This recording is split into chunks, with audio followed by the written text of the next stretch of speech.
Here's the truth. Thousands of kids across the world, especially in America, grow up idolizing and wishing they could either become or at least sign to their favorite artist, praying they can one day become successful and sign that multi-million-dollar record deal that comes with fame, money, cars, clothes, adulation, and of course, women.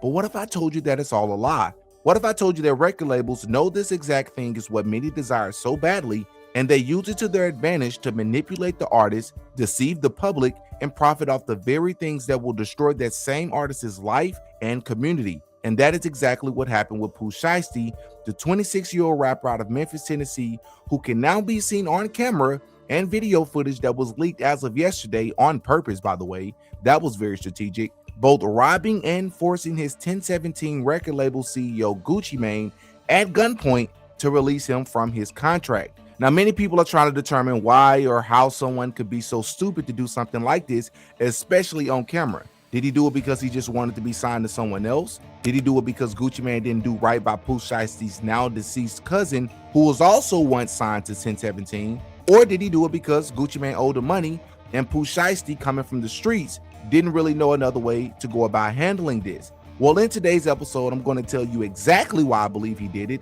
and it might make you look at the situation just a little bit different. Oh yeah, Diddy got a podcast.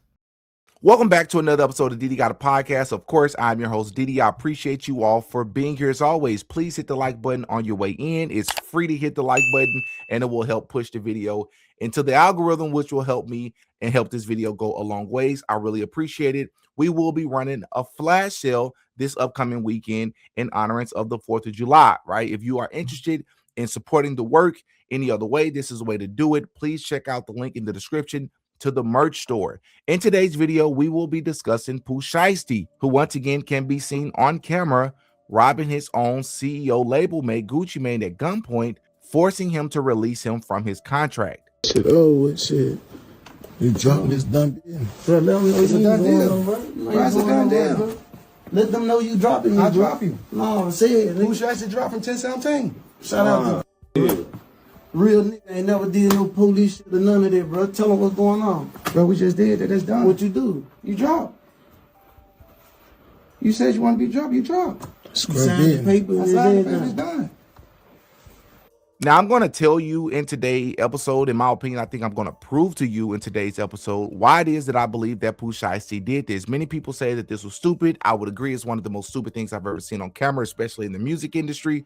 But this is not the first time that this has happened, as people have been forced to sign people out of their contract several times before, especially in hip hop. This is just one of the rare occasions where it was caught on camera. But the reason why this happened is because of Pooh Shiesty's contract. That is the reason why he did it. Many people don't realize how predatory and how bad these contracts are. And I believe the mistake that Pooh Shiesty made is just assuming that Gucci Mane was another street dude and he was going to keep it real, not understanding that this is business. But the purpose of this video, because a lot of you all already know that the music industry is very predatory, but I don't think you all understand how predatory these contracts are.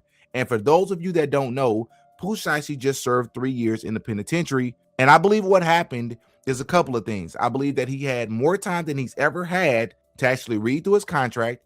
And I believe since he was in prison, he wasn't able to indulge in many of the ways that artists are able to make their money. And because of that, he was losing quite a bit of money while he was in prison, which I believe then prompted him to hire attorneys that were not given to him by the record label. That's right. That's another predatory things that record labels will do.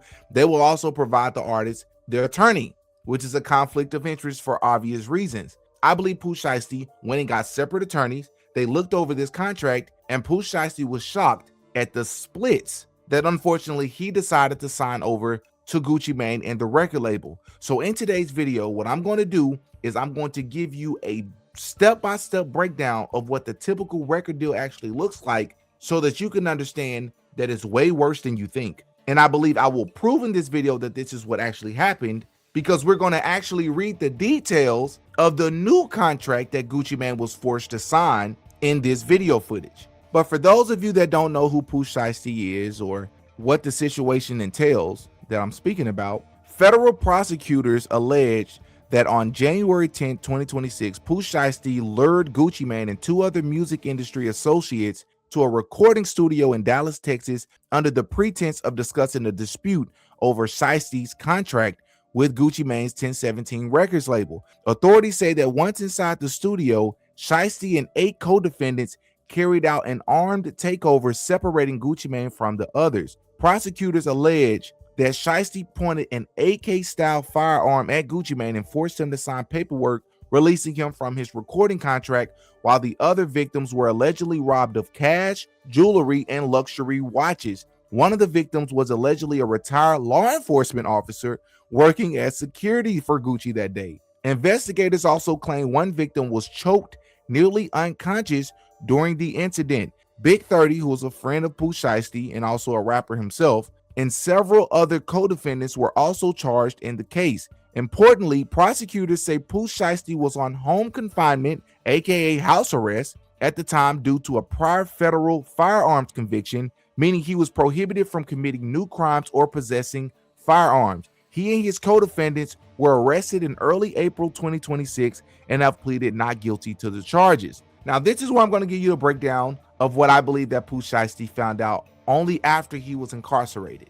So record labels in the music industry are super dark and predatory companies disguised as those responsible for changing people's lives for the better, and I will prove that in this video. So a record deal is essentially a loan that is given to the artist, which means they would not only have to pay it back, but like most loans, they will have to pay it back plus interest. Part of how they will be expected to pay this loan back and other expenses is by producing a body of work in the form of albums, and can sometimes come in the form of features. Whatever funds that are left over will be split between the record label and the artist. So for example, let's say, since Gucci Mane has used this number before, let's just use the $1 million number, right? So let's say an artist signs a $1 million record deal. This does not mean that the person has $1 million to spend. In fact, it means the opposite. And how this works is when you first sign, you will receive an advance, as we all heard of, which is simply a lump sum of money, probably more money than the artist has ever seen before. And what many people don't understand is that this is the first trap, because this is what most artists do with their advance. They blow it. They blow it under the impression that it's their money that they don't have to pay back. And to make matters even worse is the record label will typically encourage the artist to spend their advance in the hopes to quote unquote look more like successful rappers. But what they don't understand is that they have already dug themselves into a hole more so than they realize. So let's say the record deal is for $1 million. They give the artist an advance for $200,000. So that leaves $800,000 left, right? So, but remember, since all of it is a loan, you already owe the $200,000 as well. And this is before any of, your music has been produced or anything. Any of that stuff has not even begun yet. Then it's time to start actually recording music. So the record label will then find you the best studio available that probably charges hundreds of dollars per hour. And then they'll book you for months upon months at a time, so you can make the highest quality music possible. So let's say that costs you, I don't know, $250,000. So now that means you're left with about $550,000 of your record deal money. Now you owe $450,000 and you haven't even began making your first album yet. Then, as we discussed in the past, record labels will hire producers, A&Rs, ghostwriters, and even image consultants to help with your quote unquote artistry. They could charge anywhere from $10,000 to $150,000 per beat and song. So let's say that costs you another, let's just say on the low end, $200,000 on beats, production, and writers. So now you're left with $350,000 of your record deal money, but you owe $650,000, right? We haven't even discussed marketing yet, because despite how the record labels encourage artists to spend their advance on materialistic BS that does very little for their career, the truth is they will actually need marketing to push and grow their brand. So now the record label will then hire a marketing team whose expertise is to find ways to build the brand, buzz, and clout for this new artist. So one of the things they'll do is they'll pay for a certain amount of commercial ad space on a radio station to promote the artist, since directly paying radio stations to play records is illegal. So let's say this will cost you, I don't know, $250,000. Then they'll do something that every new artist as of 2026 is told that they must do if they want to be successful, which they have to pay different playlist owners to place these songs on the top Spotify playlist rotations. This could cost more than $200,000. So now you're $100,000 in the hole of your record deal just like that, but you owe $1.1 million total. But we're not done, because while working on your music, You have a team that is helping you in the process, including your manager, security if needed, and other staff. And you have to pay these people for their services even if you don't know it. So this could run you another $400,000. So now that puts you at $1.5 million in the hole. So now that the team is paid, the producers are paid, the record studio is set, now it's time to start actually making your music and touring. Touring requires travel expenses, hotels, transportation in each city, and also, of course, flights. And remember that the artist, whether it be he or she, typically is not traveling alone. So on the low end, this could cost the artist another $500,000. And again, this is on the low end, and also is assuming that they're not flying private and staying in 5-star hotels such as the Ritz-Carlton, which artists typically have to do to maintain their image, and also, to be quite frank, to protect themselves as well from going or being in dangerous areas. So now you're $2 million in the hole, just like that. Easy math. So let's say this artist starts to record some songs, they put these songs out, and they have some hit records, which most artists, by the way, that sign deals do not have multiple hit records. But let's say you are Pooh Shiesty, who I believe was the hottest artist as of 2026 when he dropped his song FDO. So let's say you're Pooh Shiesty and you've dropped multiple songs over the past 4 or 5 years, and you've made well over $4 million from those songs. So this is how it works. The record label will first get their cut of the $2 million that they owe, right? So that leaves $2 million, easy math. But this is where things get even worse, because if you are a newer, younger artist, such as Pooh Shiesty, you most likely signed a 360 deal. And a 360 deal essentially means that no matter what you do, if it's related to your artistry, your music, or you as a musician, the record label can profit off of it. And yes, that also includes show money. But this also means that your royalties are probably as low as 5 to 8%, which means in this case, let's just say that 1017 Records decided to be a quote unquote real one and chose to give Pooh Shiesty 8%. That means that the artist, or Pooh Shiesty in this particular case, would only see about $160,000 of that $2 million that's left over from the money that he's made. So again, he's made $4 million from his songs. Let's just, hypothetically speaking, of that $4 million, he's already $2 million in the hole. And of the $2 million that's left, he only sees $160,000 of it at best. That's on the high end. And because the artist is in the 360 deal, most times, like I said, that means any other ways that he has to get his money, such as touring and show money, which is how artists typically make most of their money. In a 360 deal, Gucci Mane and the record label are going to get a percentage of that as well. So things get even worse for you when you just happen to be an artist that actually live their lyrics and find yourself incarcerated like a Pooh Shiesty, because this means that you're going to spend a lot of the very little money that you are getting on attorneys, court fees, while still having to maintain your lifestyle for your family, such as houses, cars, and bills, despite not being able to tour for years because you're incarcerated, which once again is how artists typically make most of their money. So imagine how much money that costs someone like a Pooh Shiesty. And it gets even darker because once the artist either passes away or gets locked up for an extended period of time, this literally reignites their career, and the record labels make even more money off of this artist in this period. And again, when the artist can't tour because they're either deceased or they're incarcerated, they can't capitalize off of it. So they see an even shorter end of the stick, even more so. And this is where things get even more dark, because you'll take an artist like a Pooh Shiesty or many of these other artists who either get incarcerated or don't get incarcerated, really doesn't matter. What they'll do is they'll use either industry plants, that is people who either grew up in the industry, their parents was in the industry as an artist or a record label exec, or somebody that was behind the scenes as a producer or an A&R. They'll use the children of these people as industry plants. They'll push these people to the forefront like a Lil Nas X, like a Ice Spice, right? And the list goes on. And they'll pretend that these people are living the most lavish and the most richest and the most wealthiest lifestyles, but it's all a lie.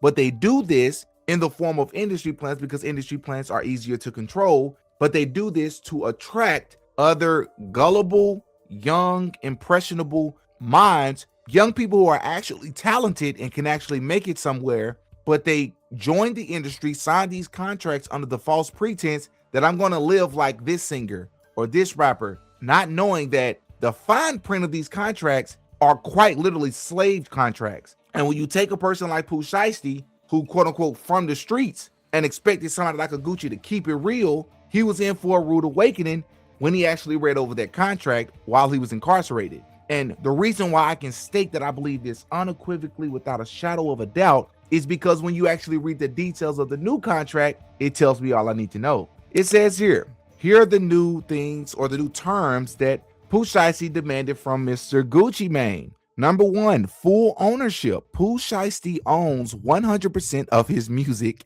and masters. Number 2, all rights back. He gets back all masters, recordings, lyrics, artwork, and IP. Number 3, approval rights now his. Any approval or consultation rights 1017 had with Atlantic Records now pass directly to Pooh. He controls those decisions. Number 4, 1017 still owes him royalties. 1017 still owes him all unpaid royalties, which I'm going to assume is not very much anyways, in comparison to all the money that he probably made for that label. And he still has the right to audit their books. Number 5, 1017 pays his legal fees. We spoke about that as well. If the record label breaches the deal and causes him losses or legal fees, they have to reimburse him. Number 6, free to deal. This is one of the craziest part of all of it, in my opinion. He can negotiate and sign deals with anyone, including other labels or companions, on his own terms. Part of the reason why this is so crazy to me is because there's been speculation that Pooh Shiesty is or has been conversing or entertaining or wanting to sign with the other huge artist and record label CEO Yo Gotti, who just so happened to have a beef history with Gucci Mane. And the last one, but certainly not the least, no future claims. The label can't make any future claims, demands, or obligations against him. Now, personally, what this sounds like to me is that Pooh Shiesty has talked this over with an attorney. Like I speculated early in the video, I believe he looked it over with a new set of eyes, with new counsel while he was incarcerated. He realized how bad his contract was, that he's still under the terms to honor until he can renegotiate or sign a new contract. He wasn't happy about it. And what he did, what I speculate, allegedly, everything I say in this video is alleged, what I speculate he did was he took what the new set of counsel told him would probably lean more so towards a favorable deal. Maybe he probably exaggerated a little bit because there's nobody that's going to sign a contract like what he wrote up. But what it appears to me is that he took this legal counsel advice and he decided to go about it in an obvious illegal street-like manner. And I think he threw his life away. I will be shocked if Pooh Shiesty does not either serve life in prison because of his priors, because of the brazenness of it, to do it on camera, right? To be around firearms, to prevent Gucci Mane from leaving, which is technically by federal definition kidnapping. To strong arm a person and prevent them from leaving by pulling out these guns was a horrible move. He's either going to get life in prison or his term is going to be so long that it may as well be life. Those are my guesses. The music industry is evil, it's demonic. We didn't even talk about how they forced the artist to talk about things in their music, even if they don't want to talk about it. They have no choice because they signed a contract. We don't even talk about how they're forced to talk about demonic, evil, satanic messages, how they're forced to push degeneracy, how they're forced to dress half naked, how they're forced to push the street life mentality, right? Because all of it is demonic, all of it is by design. Y'all up in the comment section, let me know what you think. Stay far away from the music industry. In my opinion, I believe that if you're talented, if you can rap, if you can sing, if you can do poetry, there are other ways, especially in 2026, to make yourself pop. You got the social media. Social media is used in all the wrong ways on a daily basis, so it shouldn't hurt you to try to figure out how to use it in the right way. Hop in the comment section, give me your thoughts, man. Remember to hit the like button. It goes a long way. I'm Demetrius. I go by Diddy. I'm going to catch you all in the next one, man. Peace.